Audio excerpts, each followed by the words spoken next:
Hi, I'm Karen Harrison. Welcome to June 2023 Reiki Call, where today we are talking about how to create a retreat, whether it's for your family and loved ones, your friends, or a paid retreat, whether it be a Reiki retreat or another kind of retreat. And I have two wonderful participants that I'm going to introduce to you in just a moment. My website is karenharrison.net, and you can find this podcast on YouTube, on my website, and many other places where you might get your podcast. So my guests today are Kathy Milanowski and Karen Caig. I just returned last weekend from a wonderful retreat that Karen and Kathy put on in Wisconsin, and it was so much fun and so relaxing, and we played and we laughed and we danced and we ate a lot of really good food. And then we had a lot of sweet treats, including gluten-free, that I was really grateful for. Went on some hikes or wrote, we could all just do whatever we wanted. And it was a great retreat center, and kirtan music that we had, and the holographic sound healing. After that holographic sound healing, I could hardly walk for the next day and a half. I don't know. I think I got sent to outer space or something. Anyway, let's start by having Kathy say hello and tell us a little bit about you, including your website and how to find out about your retreats. Sure. Thank you, Karen. It's a pleasure being here, meeting everybody, and some people I do actually know. So my name is Kathy Milanowski. I'm a licensed teacher along with the other two Karens here beside me. And I also own a metaphysical center and event center. And so this is where I teach and how I started developing, learning how to do retreats, in all honesty. And so through that is that I started with doing red tents, like little events that before COVID happened.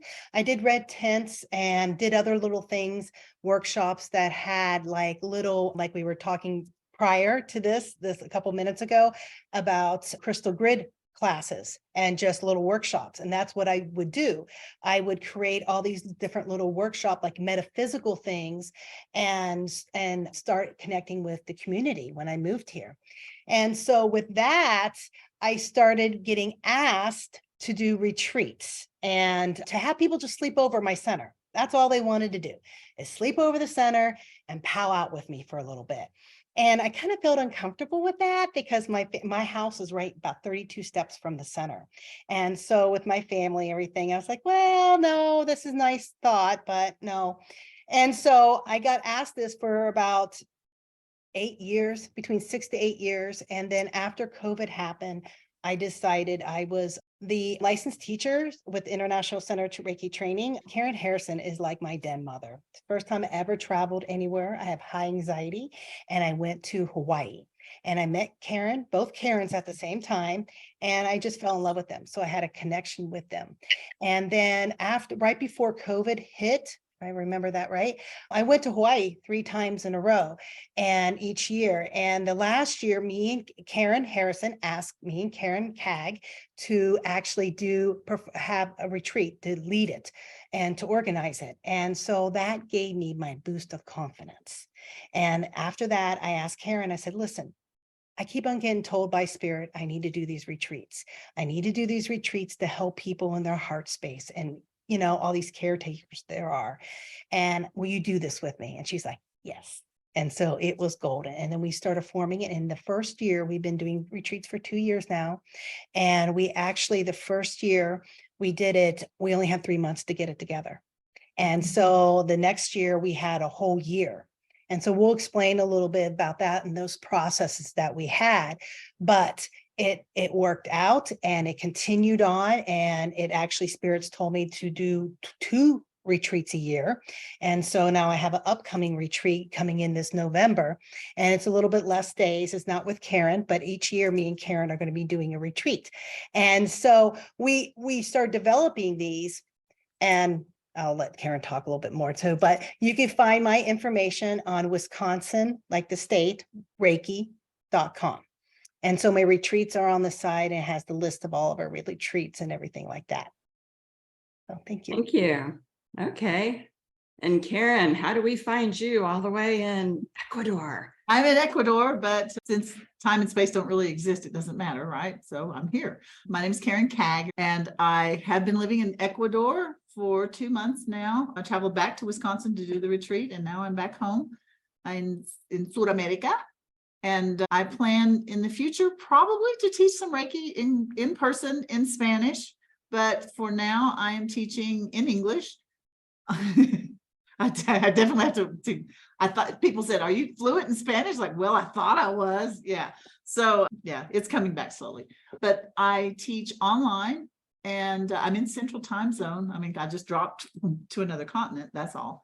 I teach all levels of Reiki. I'm a licensed Reiki master teacher like Karen and Kathy. And I think I will be doing some retreats in Ecuador. I taught college English for 30 years before I started teaching Reiki. And for 15 years, I have been leading groups of students abroad. So I didn't have retreat experience, but I have had experience in corralling people, and taking them to foreign countries. For example, I'm taking a group to South Africa next year. If you'd like to join me in May, but that experience kind of helped me learn to work with groups, I guess is what I'm trying to say.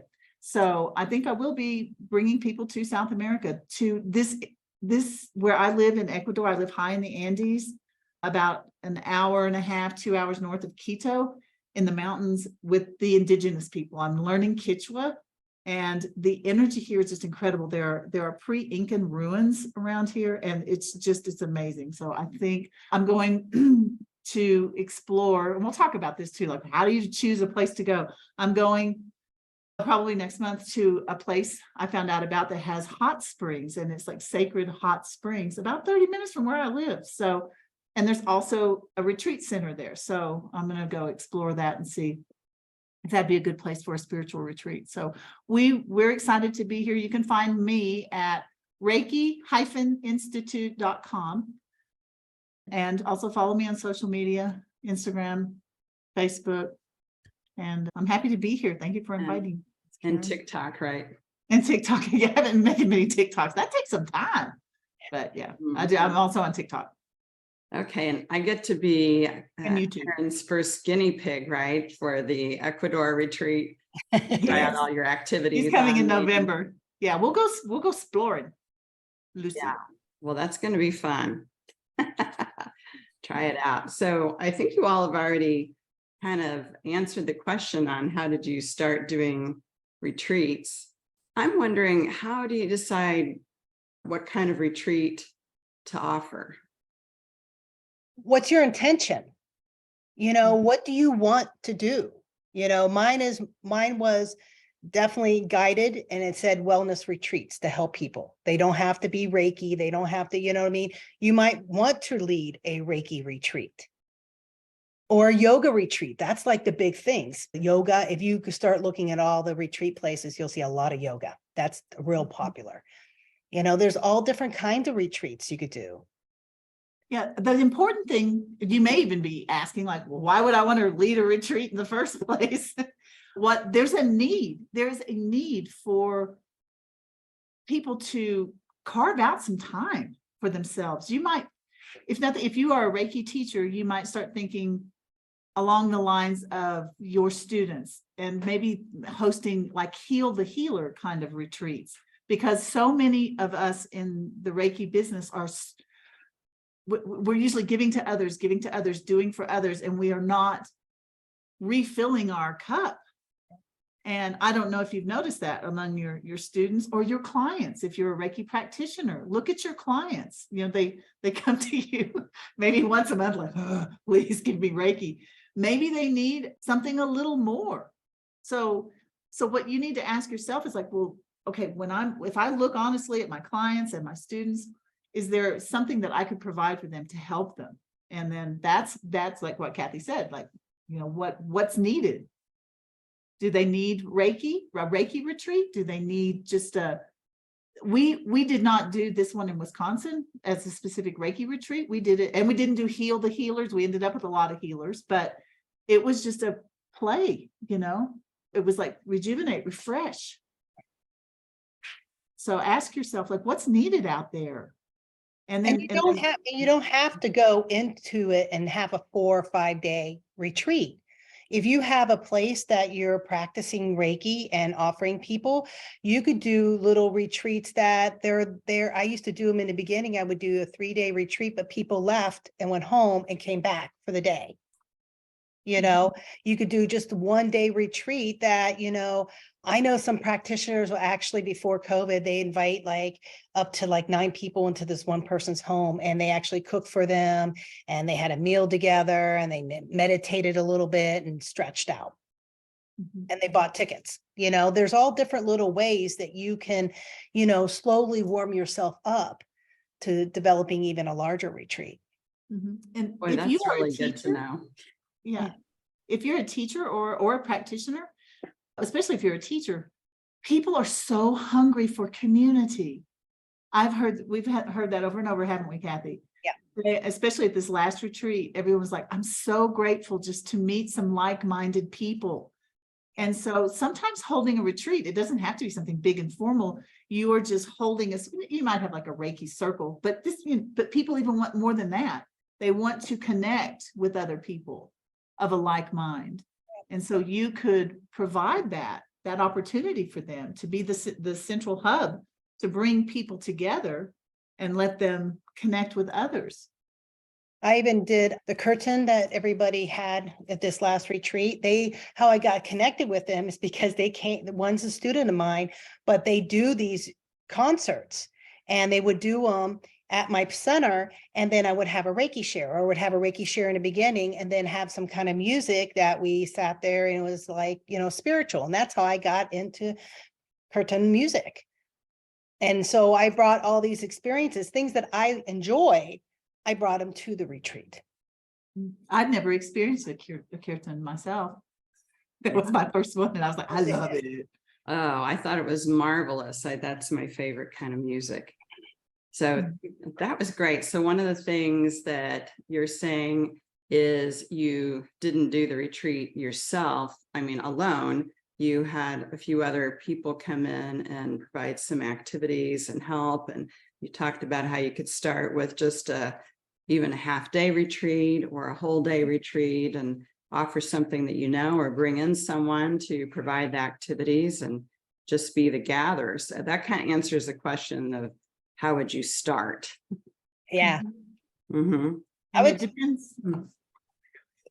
Go ahead, Kathy. And it could be very simple. If you're all Reiki practitioners, I assume, and you want to do a Reiki share, just do something beforehand or afterhand. You could, I have like a little fire pit. So I would do like ceremony on a fire, or bring somebody. If I was really shy in the beginning, I was very shy about my voice, and do prayer out loud, And so I would ask one of my friends, hey, will you do prayer? I'm going to do this, but I need you to help. You know what I mean?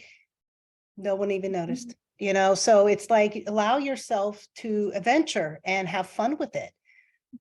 And ask yourself, what other things do you do besides Reiki? So I taught college spinnerism. I taught college English for 30 years. And so I was a writing instructor. And so one of the things that I do at our retreat is I lead everybody in a group writing practice, which I used to do with my students. So you may have some other skills, some other gifts that, that have nothing to do with Reiki at all. And you may say, I could offer this, because it's also beneficial to people to help them relax or play. Or the icebreaker we did, I just Googled what are some icebreaker games, just something we don't play anymore. People don't play. We made wands. It was fun. They weren't just wands. They were pussy willow wands. And I collected all the materials from my land. So I started collecting the pussy willows in February, end of February. I had to clip them down, you know what I mean? And I kept them and gave them love. And I connected to all the people that in our Facebook retreat group and said, look what I just cut down. You know what I mean? People are like, what are you doing? And it got some attention to it because it was beautiful. And they got to use it for wands. So look around and see what you've got, and I guess to create a retreat, you really have to connect with your inner child. you know, like what do I have? How can I play? How can I do this? You know, What do you like? When you go to other metaphysical events, that's what got me going. It was like, what do I like? And then what am I good at? What do I enjoy doing? And then I put that into the retreat too. So if I go outside, I at least do something what I do. and I would definitely recommend that you get a collaborator. Kathy and I did an entire presentation on collaboration, and it's like, this is the age of Aquarius, you know, this is the time of connecting. This is not about like being the star and doing things all by yourself anymore. That's not how the world is working.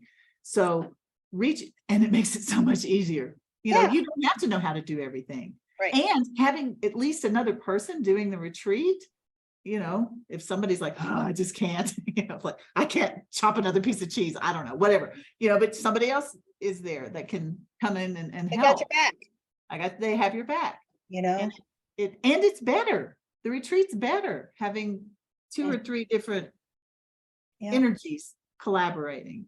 Yeah. Even if you are not wanting like a co-host, you can always get somebody to help you.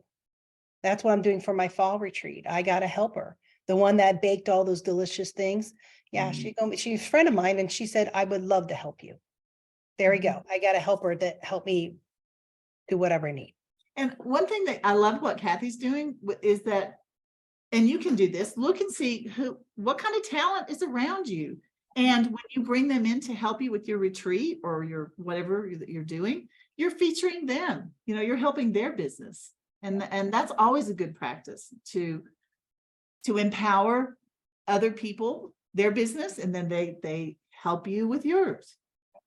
It's a great idea. I mean, just from a business perspective, it's a great idea. And, you know, me and Karen have a Facebook group for the retreats. And so people would get on there and we invite people and And so when we reached out to and me and Karen's retreat, so this is not happening in the fall, gotta tell you, we reached out to sponsors. We did it the first year too. And we got an overwhelming round of sponsors, and we promised them that we would put them in our monthly newsletter and feature them on our Facebook group and explain, and we seen stuff go down their feed or something like that. We would post it for them. And they were really touched how we kept it up. I mean, they were really touched about it. And so this is what we got. This bag full of stuff. I mean, full of really, really, really nice stuff. And we spent money on the bags. That's all we did. And and you'll see it on my website, you'll see the sponsors and stuff like that.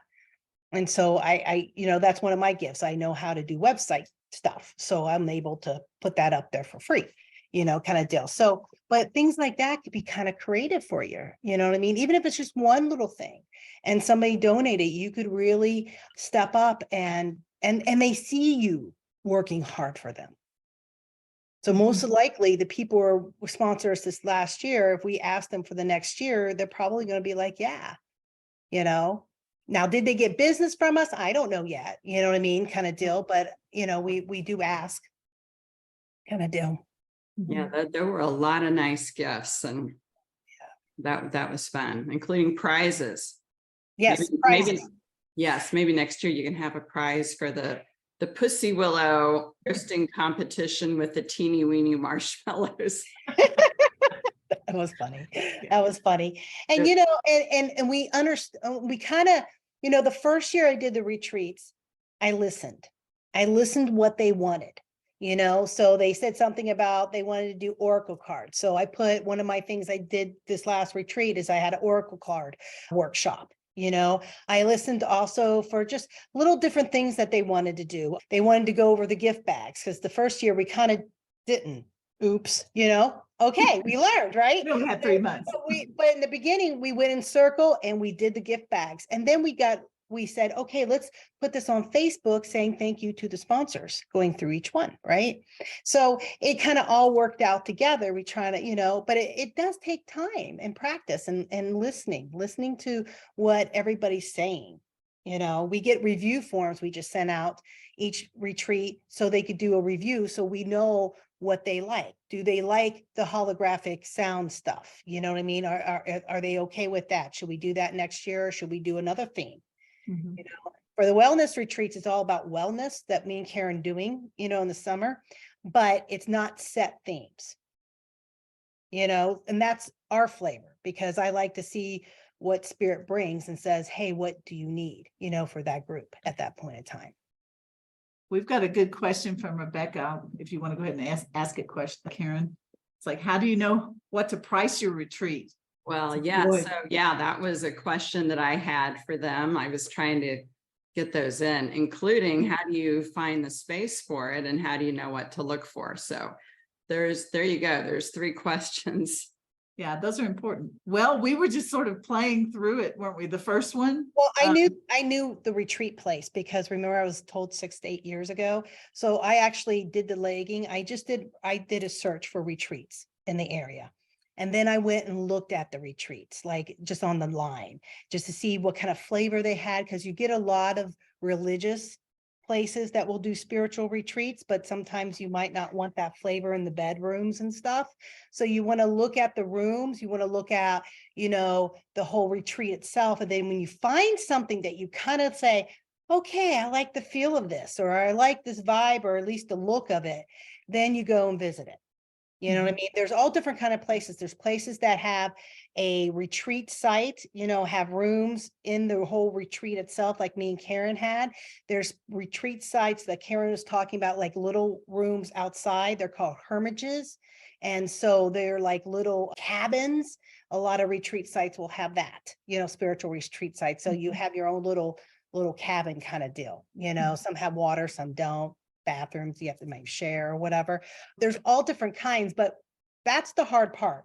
That's is the first step, That's Rebecca. the first step, Rebecca. And the thing of it is, you want to go out a year. I'm Yeah, telling you. because they're already booked. They're already They're booked for booked, next and summer. they're gonna look at you. And also I found out this. Do not go to a retreat place and say, I want to book for summer 2024. They call it 2024, 2025. I just found that out. I was blown away. They're like, no, we don't have spots, because they call this summer 2023 and 24. I don't know why, but that's how they work it. So it's just their lingo. You got to learn their lingo. So if you don't think something's right, like I did about dates, I had to recall them and say, do you mean this date? And they're like, oh, this is how we say it. I'm like, that makes no sense to me. But you got to learn their lingo of what, you know, and maybe each state could be different too in areas, right? What Karen's going to do in Ecuador could be totally different that we do in, you know, in Wisconsin, Yeah. right? So if you actually find a place, I would go physically visit. Mhm. And And that's going to determine, that is the biggest determinant in how to price your retreat, because you need to be compensated for your time, but the retreat location, that is non-negotiable. There's no way to cut that, make that less or more. So that's where you have to start with the base. And then the second thing is the food. So most retreat places do have specialized food. You know, I haven't hit, so, and I'm in Wisconsin, I haven't hit any of them that say that they can't do gluten-free and milk and dairy kind of deal. They usually will say on their website, or they'll give you a percentage of what their food cost is. You know, if you want it. Some places you don't have to buy their food, and some places you do. So the place we picked, we had to, which we loved it because we don't have to cook. Because that takes time and energy. Or you could get a cook.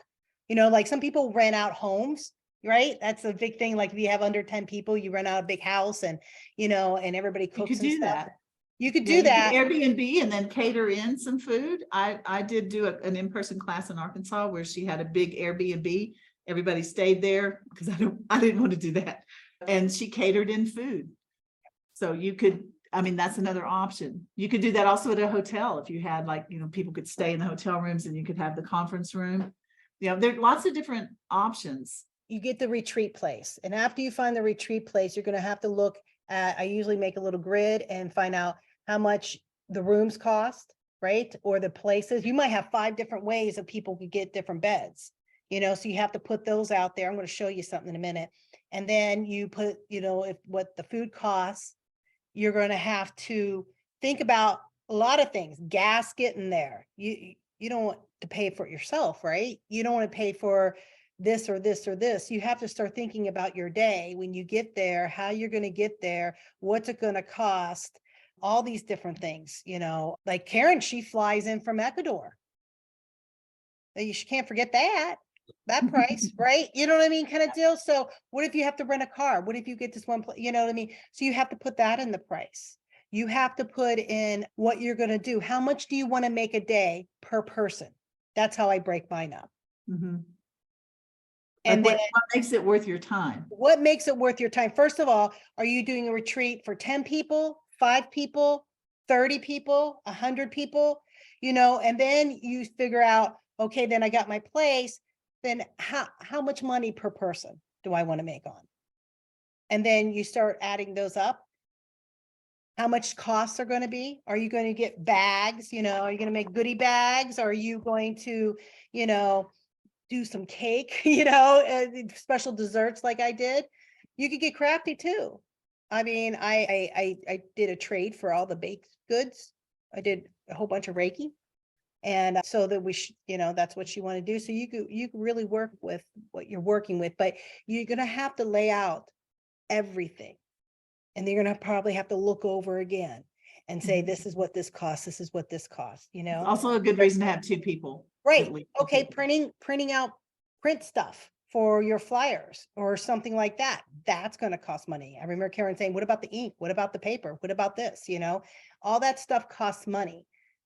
Hey, I've got an idea for you all that could be kind of cool, is maybe to create some sort of, guideline sheet about all these different things that you might want to consider. And then, make that available for, whatever price to cover your costs on it. That would help people in putting it together.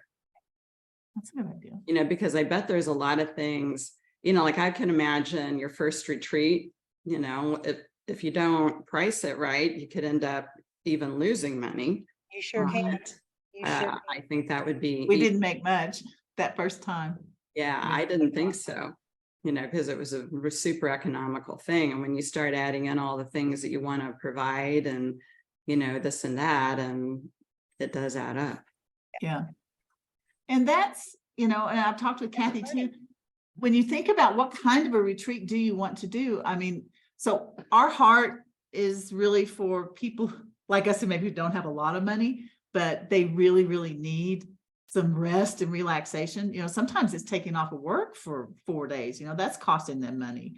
So we've targeted like people, we're trying to keep it affordable. So that determines like where we're going to hold the retreat. Like the place that Kathy found is perfect because it's not super expensive, but it's possible that you could target people who have more money and you could make it high end. And that would be determined by like a beautiful 4-star retreat center.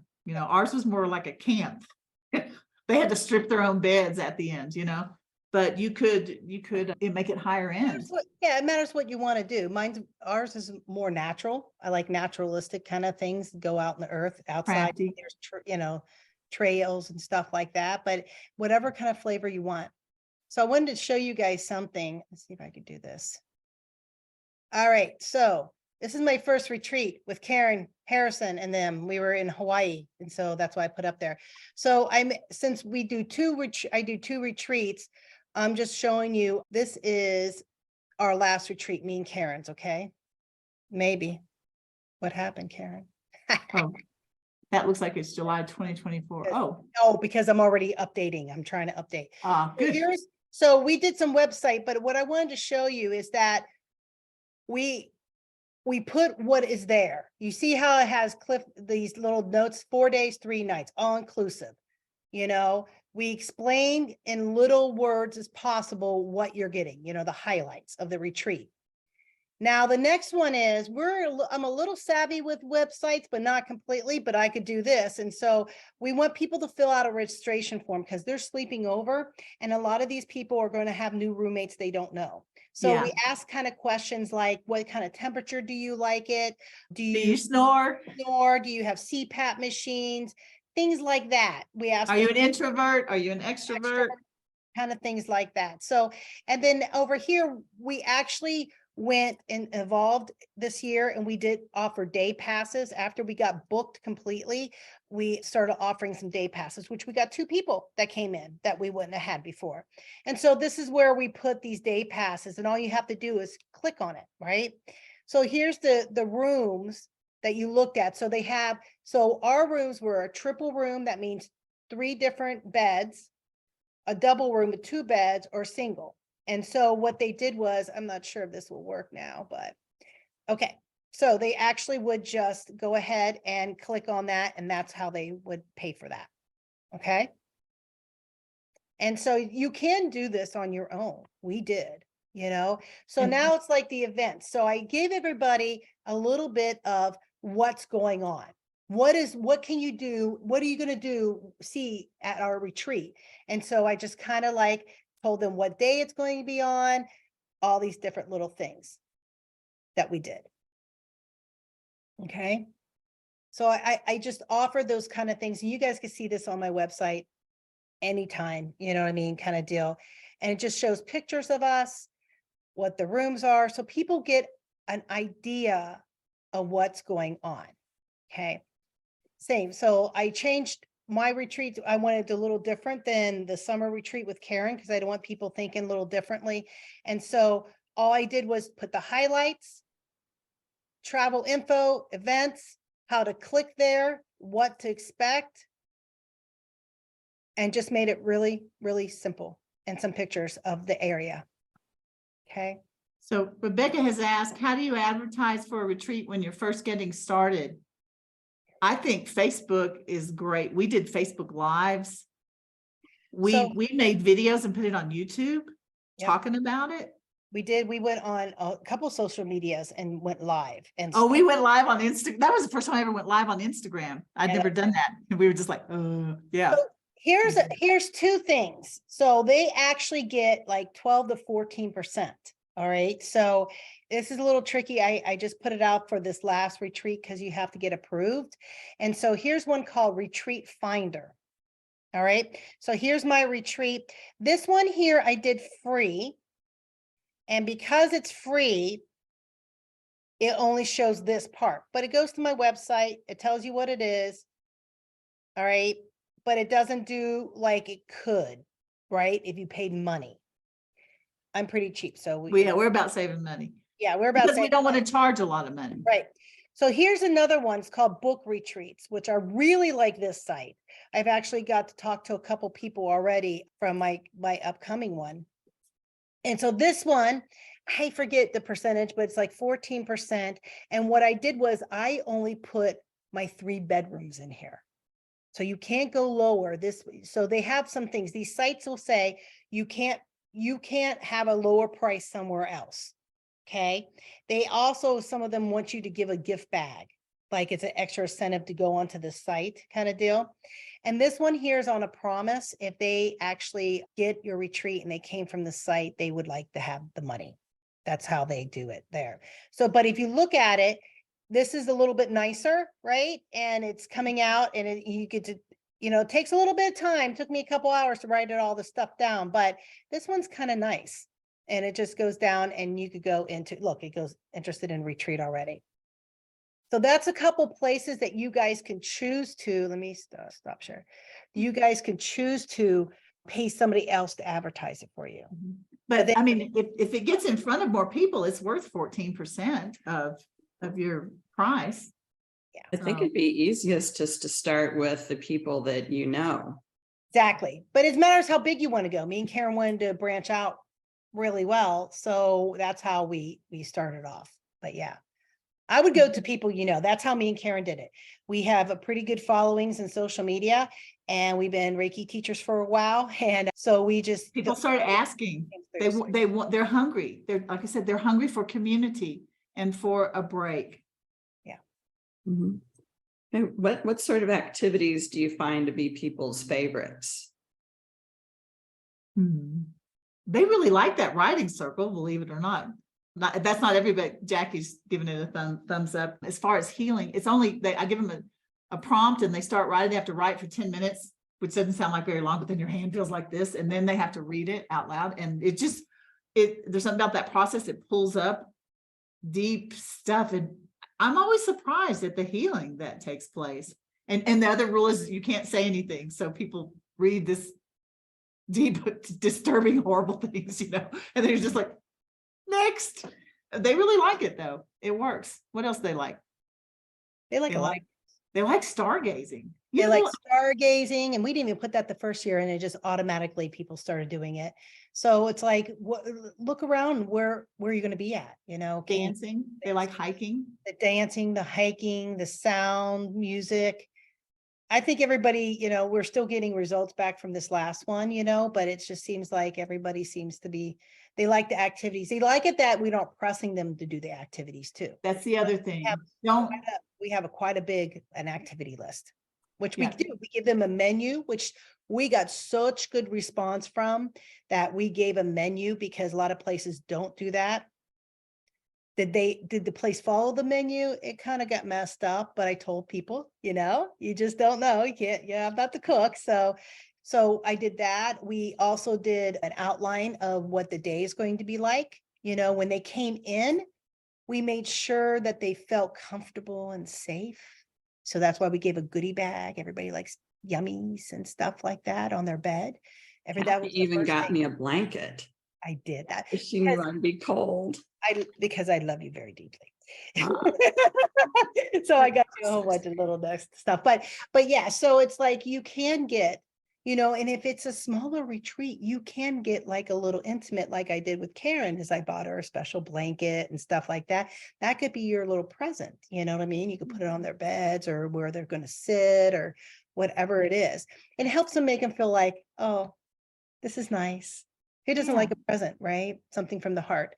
We give them a folder full of stuff. I think that's the teacher in me and Karen, you know what I mean? So they have everything, even though they had it on an email form, they got it all on a paper form from us. So they kind of know what's going on. And my advice would be, don't overcomplicate it. Yeah. Don't make it too difficult. And don't over schedule. Well, that was going to be another activity. Another question is, how do you figure out, how do you have a nice flow of activities combined with free time, and what activities they might be able to do in free time? Yeah. So Holy Fire helped me out with this one, because how we teach, right? So Karen Harrison, if you looked at our itinerary, you'll get something in the morning, right? And then you get a break, and then you get eat lunch, and then you get something in the afternoon, and then you have dinner. So it's kind of like we put something there, and then we have in this wellness retreat, we have the outdoors to play with. We have a whole bunch of different things, walking. They did a lot of walking and stuff like that. Or some people just wanted to stay in their room. Yeah. They didn't give people space to, like the first year, we had someone who had just lost their spouse, and he spent a lot of time in his room. And because that's what he needed. It was a wellness retreat. So give people space and permission to not participate in the group stuff. No pressure. So here's another idea that I got spurred on by Spirit. If you're going to do a wellness retreat. So a lot of people do retreats and they never follow up with the participants afterwards. And a wellness retreat, I was reading this, Karen, and they it's a good thing to connect with them again and continue on with it. And so with that, me and Karen in a couple of weeks are doing a Zoom thing for everybody.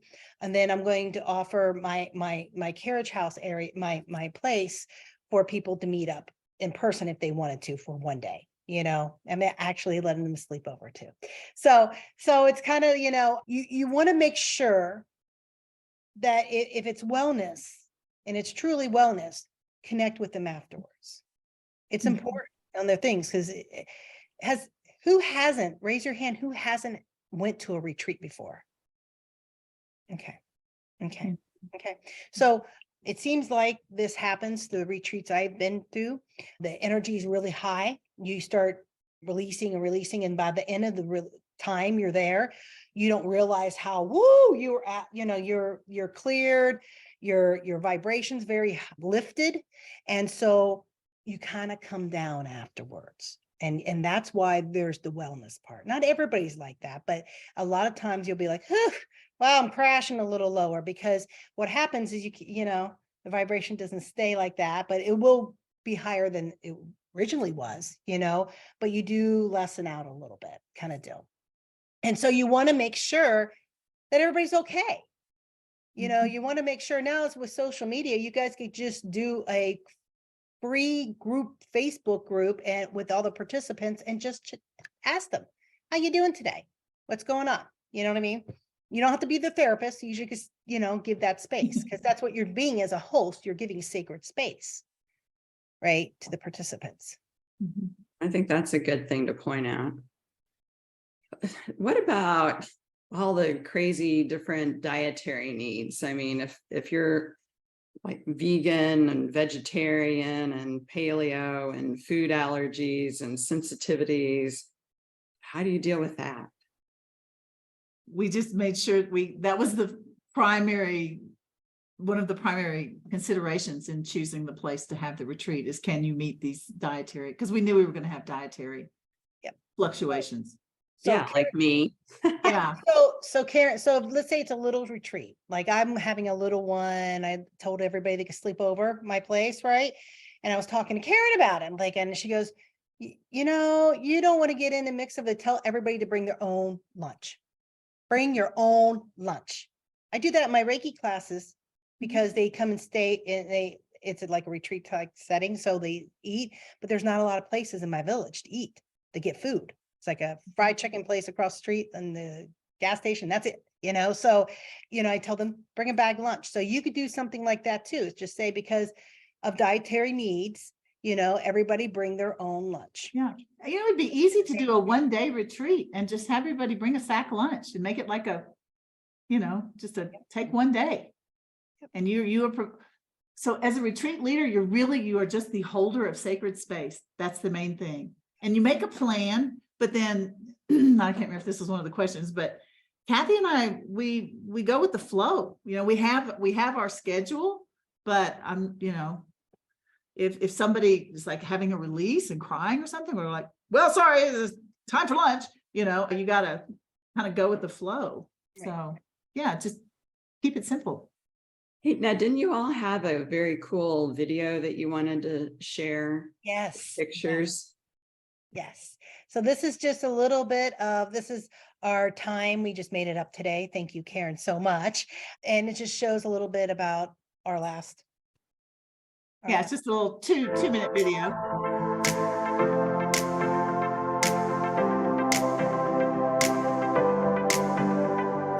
That's just the icebreaker. Everybody getting ready to go hike.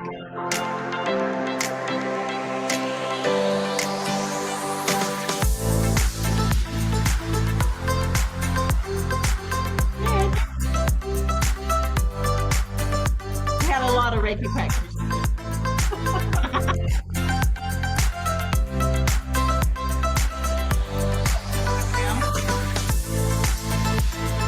A light show with the sound was pretty cool.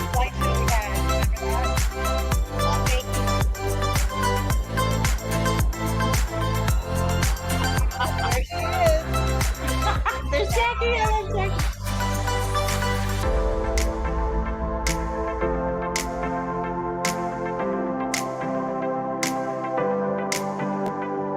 These are just ponchos.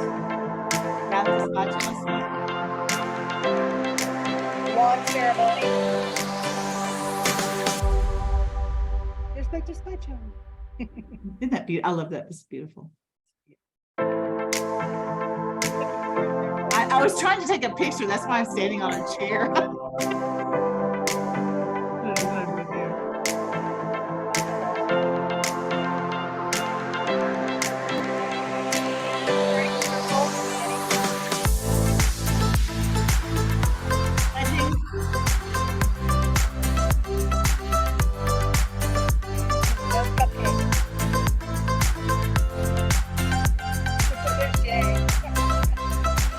They were stars.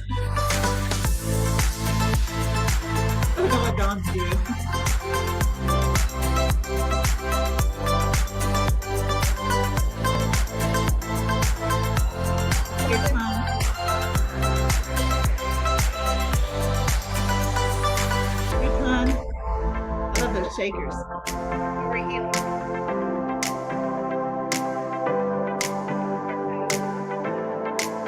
On the food.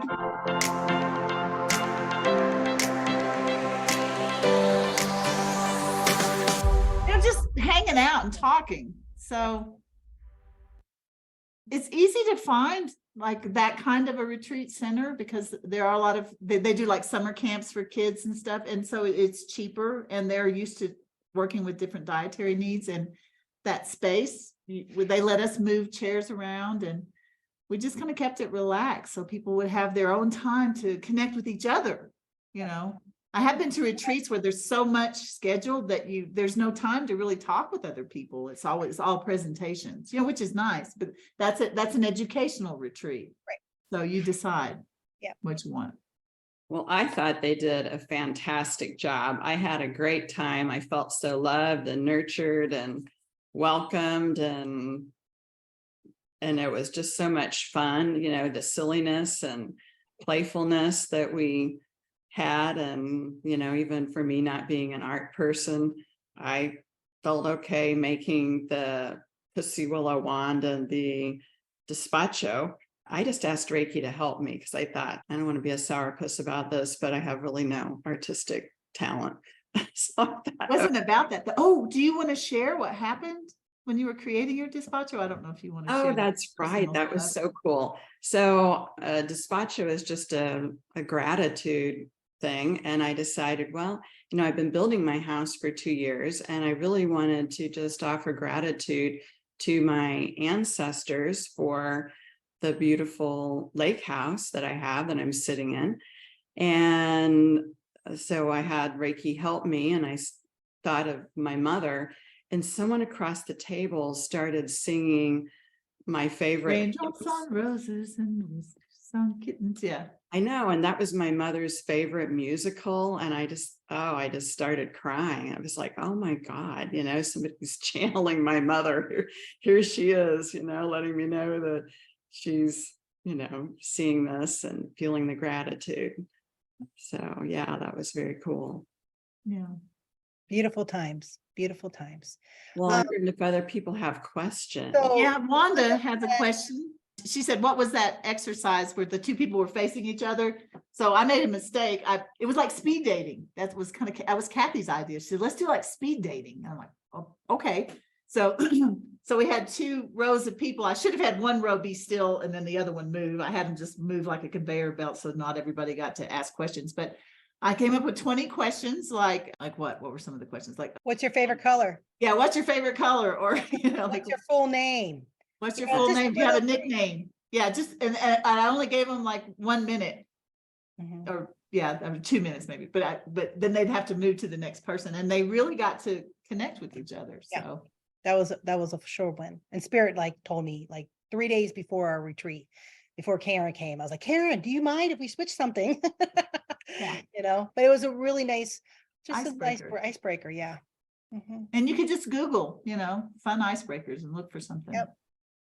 Something that you're comfortable with, you know, but as a host, you want to if you do have a plan, you know, there is a method to the madness of our outline of what we did, because I experienced some of these things before. So the holographic sound, I knew it was going to really amplify people and start breaking up the energy and opening up their heart space, because that's what it's supposed to do, is open up the light of your heart really loud. And then after that, we did some other things the next day to support that, you know, to support our creativity, to support our beings being open. We did oracle cards and we did other little things. And then the next day was curtain, and that was, we're going to sit there and we're going to chant, and things are going to be dropping off even really heavy. This is the last layer, and people just started really getting into a trance-like state through that, you know what I mean? But it took some time to, you know what I mean, to really, and then after that we did a healing circle, because we were all open, or at least a little bit, right? A little bit, you know, mixed, you know, all Just agitated thing. send Reiki, ask Reiki to help you. What do people need? What does this group need? What's the best order? What else could we do? And Reiki will help you. Mhm. Well, this is all such marvelous information. I hope that the two of you are going to write an article about this for the Reiki News magazine. If we could. Well, Yeah, we could do Yeah. that. yeah. I think more people, because it's a daunting thing. Like, what, you're going to host a retreat? That's really daunting to say that out loud, but it doesn't have to be that overwhelming. And especially if you work with somebody else and you ask Reiki to help you. But I really think that these retreats, whether it's one day or a weekend, people need it. We all need it. Mhm. Even if you Yeah. start off with a day, just a day, Yeah. you know, call everybody up and say, hey, let's go do a hike. You know, you'll host and give that sacred space to a hike. Mhm. Well, I And- think this sounds exciting and very doable. Yeah, And it's we're doable. kind of moving into wrap up time. So I just want to see if there's any final questions that anybody has.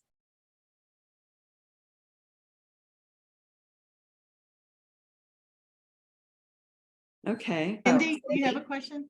And he does. Yeah, do you ever pay any speakers or any of that kind of stuff, or pay somebody to come in and do something that you don't know how to do, that Yeah. sort of thing?